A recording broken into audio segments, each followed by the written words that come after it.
but your dopamine like receptors and everything is so messed up at this point that the same thing that would get you off wouldn't get you off anymore, right? I went so deep into it where I'm a straight man, I started watching trans porn because it was just erotic in a different way that I've never seen before. I needed more stimulation. Yo, man, what's your problem, man? No problem. I said, I can move if you want. I ain't ask you to move, nigga. I'm trying to talk to my girl, you acting all weird and shit. Yo, girl. Yeah, man, yo, this is my ex, Lisa, man. Yo, we used to talk back after my mom's kicked me out the house, you know. My nigga, that's a man. What? No, man, this is my ex. Your ex-girlfriend a man. Why you think she in jail with the men? She'd be on the other side. Nigga, you gay. Nah, I mean, she...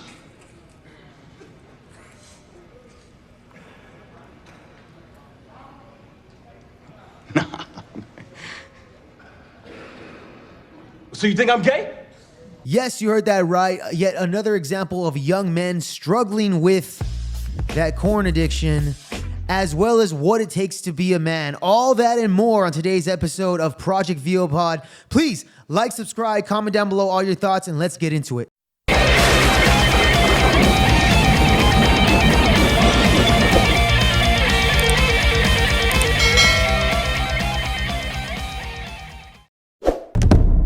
Do you watch porn? It's accessible, and because it's accessible and it's there, people use it. I'm one of them. I think most guys can agree that they have at least at some point watched it, and I mean, it's if you can enjoy it in a healthy way, if you can enjoy masturbating in a healthy way, I think then like by all means go for it. But there's no such thing as that. Yeah, I do watch porn.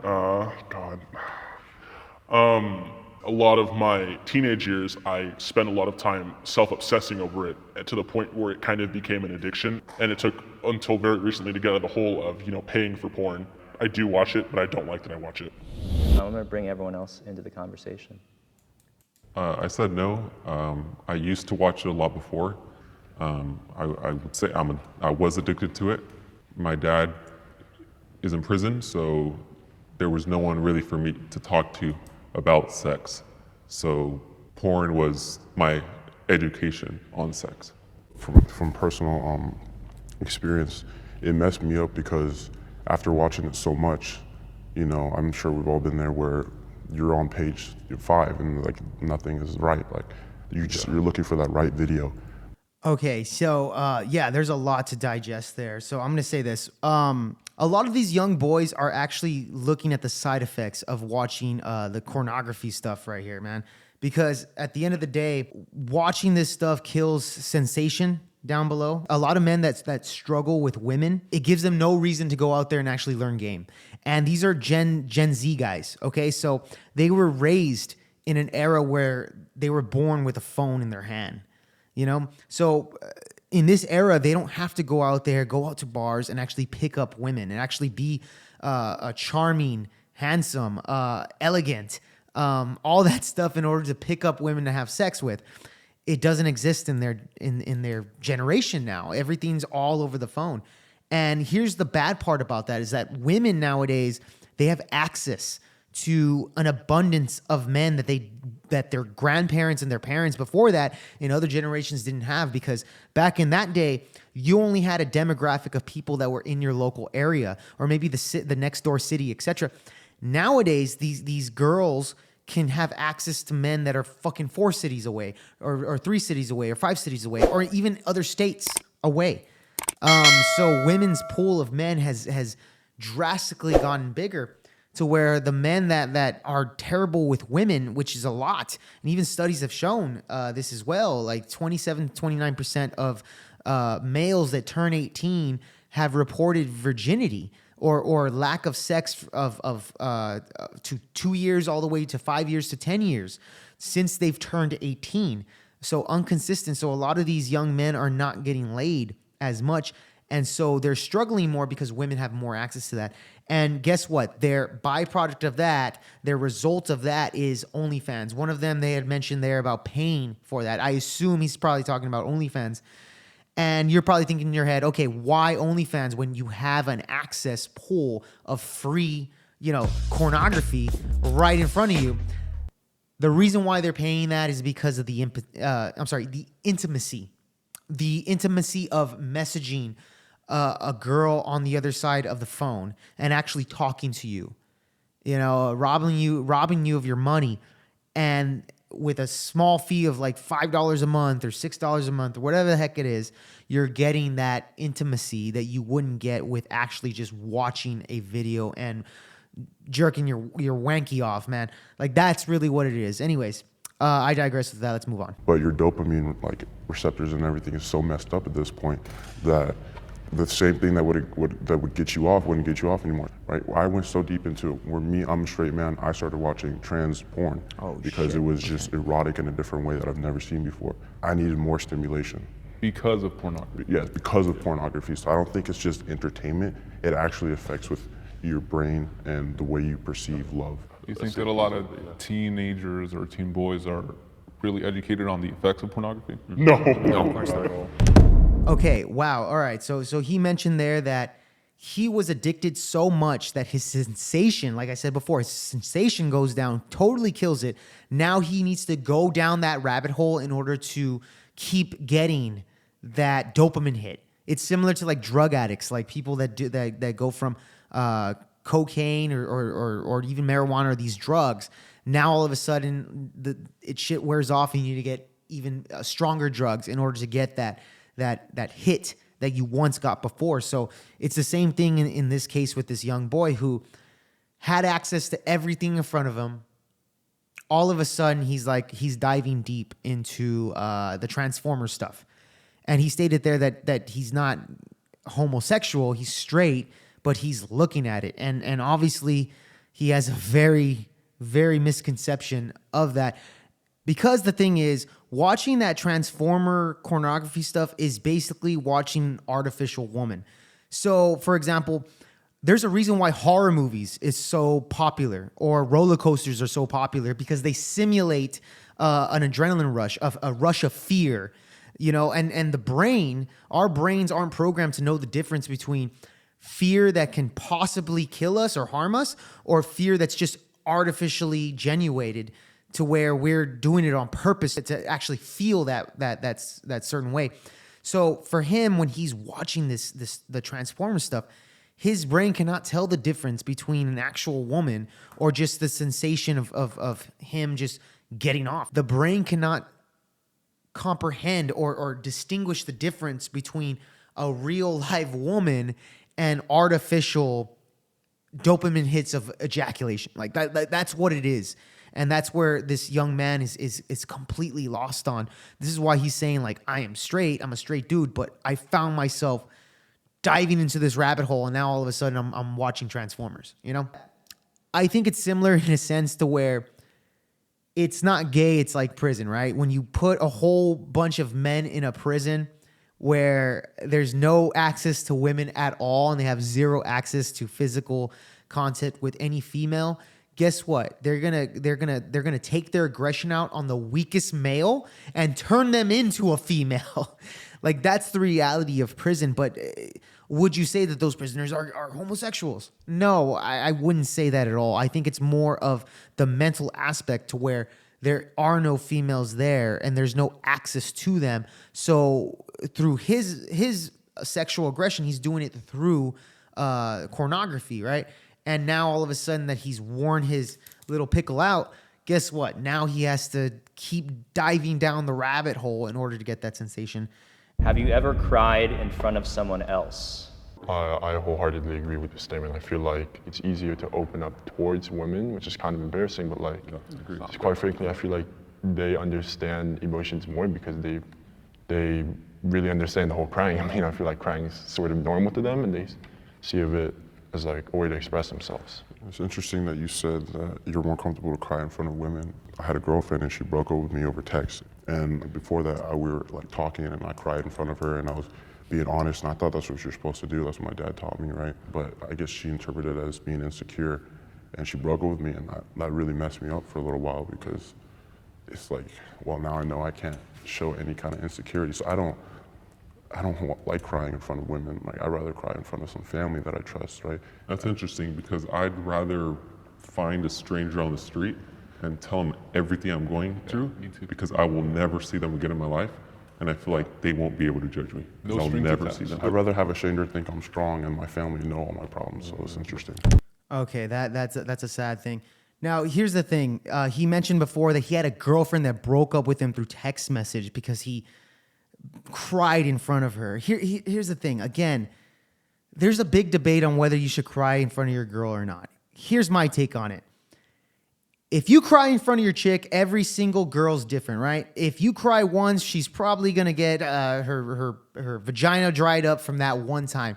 Or maybe you do it twice or 3 times, but eventually it's gonna come to the conclusion that her vagina is gonna dry up from your pussiness. Like, that's the reality. Okay, she already has a vagina, she doesn't need 2, all right, in you. So in a relationship, the man needs to be the rock of the household. The man needs to be the rock, okay?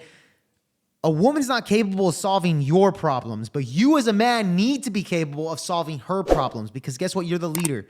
So if your girl has problems, it's your job to solve them, or at least listen to her and try to get her past that scenario. But you, on the other hand, can't do that. So if you're crying like a little bitch in front of your girl the way she does with you, because you think you're equal in society, and equalness does not mean like, she's below you and she's like a slave. Like, I'm not saying that.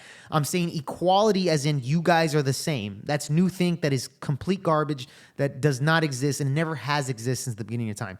So here's the thing. You cry in front of your girl, eventually her vagina is gonna get wet, and guess what? She's probably gonna cheat on you with a guy at work or some other guy in a social circle, or maybe she goes out on a girl's night out and maybe she has a one-night stand, something like that. Or she'll break up with her dumbass and immediately get with somebody else that arouses her. Like, that's the reality of things, and I don't blame, I'm not surprised that this guy was being emotionally open, because that's what society and people told him it was okay. And then his girl breaks up with him through text message. And I don't blame her, because girls don't have the guts to actually like break up with a guy right in front of them. Like, some of them will usually just do it through text message or do it over a phone. And girls don't like conflict. And then now all of a sudden you as a man are wondering, why the hell didn't my girl leave me? And it was probably an abundance of things that you don't even know about. You and crying in front of your girl was definitely one of them. That's really what it is. I've been anxious about my penis size. I started watching pornography, I think around the age of 11 or 12, and that's a very impressionable, vulnerable place to be in. So of course, there's always these feelings about looking at your body. Actually, statistics even show that. I believe the average age for kids nowadays that go into or start watching pornography is 11 years old. Around 11 years old. So that goes around the same statistics that I've read on early child viewing of pornography. And I think the competition is probably what affects me the most part. It's the thing you're like, I know good and well there's dudes bigger than me, and she says it doesn't matter, but it still plays on my mental when I go to sleep at night. Currently, I'm not really afraid of the size that I have, because I am kind of becoming more confident in my body and the way that I am. I don't really feel like it's going to matter nearly as much when you're with someone for 10 years as you are for a one-night stand. So I am not personally that uncomfortable with my size. Everything that you just said is true, and you just need to become confident in your own self by knowing what people really look for. But it's Okay, so a lot of this stuff has just been, be confident in yourself. Oh yeah, it doesn't matter, etc. Here's the thing: you as a man, women have a whole laundry list of what they're attracted to in a male. Is penis size one of them? I'm sure. If you have a 3-inch Punisher, you might not be able to effectively keep the woman long term at that point, and I get it. But if you're just an average guy, you have the average, ding dong, whatever, there's a lot of things that a woman looks forward to prior than just the sex. Women get turned on like a volume knob, okay? You on a date, you slowly turn it, and before she knows it, she's moist down there and she doesn't even know why. It's all throughout the night that you do, that you turn a woman on, depending on your game, you got to be smart. You got to be funny. You gotta drive the conversation. You gotta take her maybe out to dinner. And if she acts stupid, you gotta call her out on her bullshit. So that way she knows that you're not just kissing her ass. And she's gonna get turned on by that. Again, they get turned like a volume knob. By the time she jumps into bed with you, you're not being turned on like a volume knob. You get turned on like a light switch.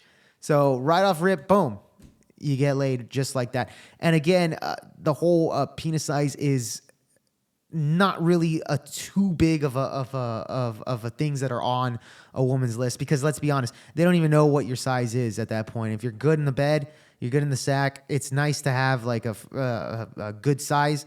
But at the end of the day, if you're small, bro, you need to hit the gym. Okay, if you have below average wiener size, you better at least be in shape to make up for a lot of these things. So there's a lot of things that you can make up if that's the case on that. But that's all I'm going to speak about that in general. I have questioned my sexuality. I guess growing up, I was never one of like the jocks of school. I always was into music. I was always into theater, and so growing up, I was always bullied because of that, because I was being too gay or whatever. And I always hung out with the girls, and so I definitely did kind of buy into what everyone else was saying, the peer pressure of like saying, "Oh, you're gay. This is how you're going to end up turning out because this is how you are now." With where I am now in my life, I've just kind of gotten to a place where I've grown to be confident. I know what my identity is.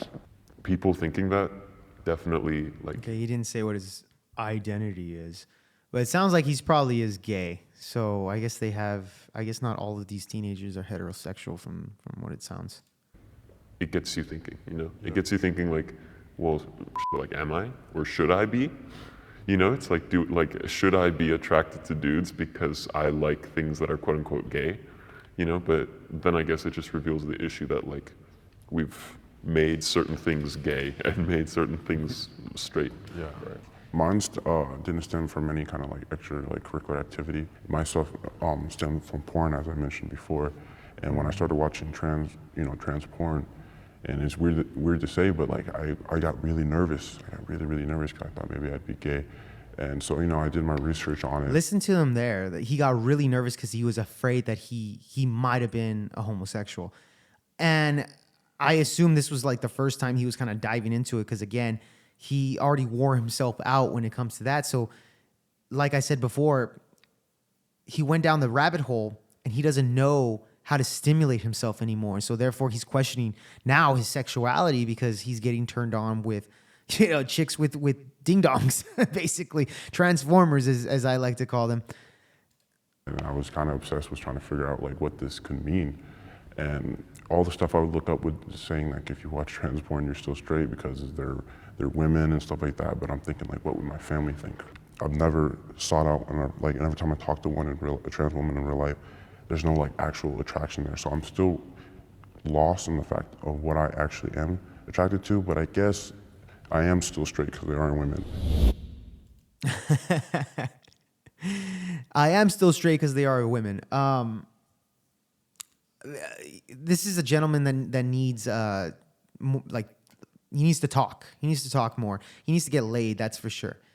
I'm more than certain he's a guy that isn't good with women.